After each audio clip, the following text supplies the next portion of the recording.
نحمده ونصلی علی رسولہ الکریم، اما بعد۔ بعض اوقات ہم مسلمان کمزور ثابت ہوتے ہیں کہ ہم سنی سنی باتوں پر دوسرے سے بدگمان ہو جاتے ہیں،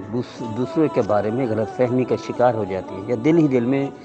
دوسروں پر الزامات لگاتے رہتے ہیں اور اس پر پختہ ہو جاتے ہیں، یقین کر لیتے ہیں۔ یاد رکھیے گا، سنی سنی بات یا بغیر تحقیق کے جو ہم بدگمان ہو جاتے ہیں،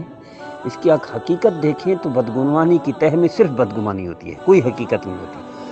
اور غلط فہمی کی تہ میں صرف غلط فہمی ہوتی ہے۔ یعنی بدگمانی جتنی کرتے ہیں اس میں 99% حقیقت نہیں ہوتی،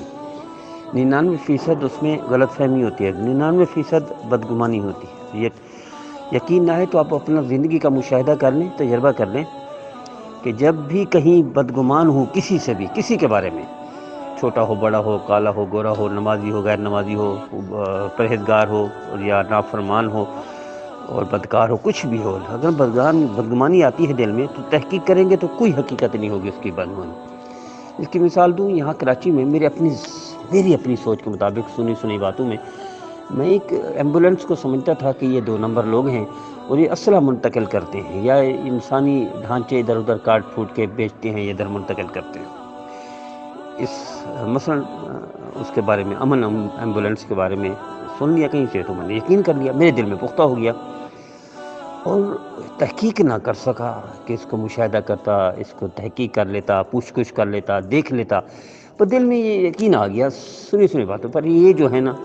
امن ایمبولینس والے کراچی میں یہ غلط کام کرتے ہیں، یہ اسلحہ منتقل کرتے ہیں، کیونکہ کراچی میں لڑائیاں بھی بہت ہوتی تھیں، اب تو امن ہے الحمدللہ،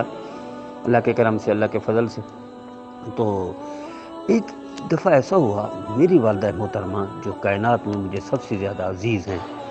سب سے زیادہ محبوب ہیں، سب سے زیادہ محبت ہے، سب سے زیادہ فرمانبرداری کو ترجیح دیتا ہوں جن کی، وہ میری ماں ہی ہیں۔ میری ماں کو تکلیف ہوئی رات کو، تو اچھا گاڑی تھی، تو گاڑی ان دنوں میں خود اپنی گاڑی تھی، تو وہ مجبوری کی وجہ سے ایسا نقصان ہوا، اس کو بیچا۔ ہم اس وقت قید آباد میں گلستان سوسائٹی میں رہتے تھے، تو اب رات کے 2-2:30 کا ٹائم تھا یا 3 بجے کا ٹائم تھا، میں باہر نکلا روڈ پر تو نہ کوئی رکشہ ملے نہ ٹیکسی ملے۔ اب میری والدہ محترمہ کو تکلیف تھی اور بہت زیادہ تکلیف تھی،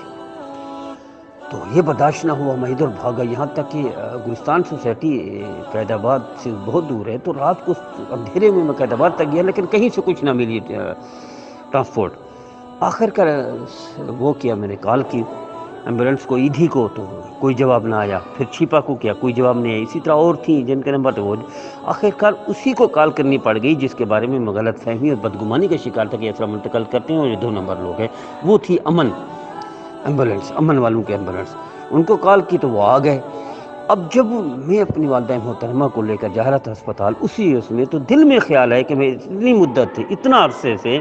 یہ جو غلط فہمی بدگمانی کا شکار تھا کہ یہ ایمبولینس والے خراب ہیں، 2 نمبر ہیں، اسلحہ منتقل کرتے ہیں یا انسانی ڈھانچے اعضاء وغیرہ ادھر ادھر کرتے ہیں، 2 نمبری کرتے ہیں۔ اب دل میں خیال ہے کہ دیکھو یہی ایمبولینس میرے اس ضرورت پریشانی میں، انتہائی مجبوری کی حالت میں یہی کام آئی اور میں ایسے کرتا تھا۔ میں دل ہی دل میں توبہ کی اور اندر طے کر لیا کسی سنی بات پر کوئی بدگمانی کرنی، اور یہ تجربہ بھی ہو گیا ہے میرا، بہت سارے واقعات ہیں میرے ذاتی کہ جہاں کہیں سے کسی سے بھی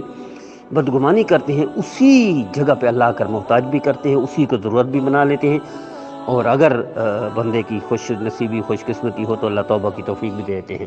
تو آپ سے بھی درخواست کرتا ہوں، بھائیوں سے بہنوں سے، کبھی بھی کسی کے بارے میں بدگمانی ہو تو بدگمانی پر تو کوئی توجہ نہ دیں، تحقیق کر لیا کریں اور دل کو صاف کر لیا کریں۔ کسی بھی مسلمان کے لیے، نیک ہو پرہیزگار ہو بدکار ہو کچھ بھی ہو، بدگمانی نہ کریں،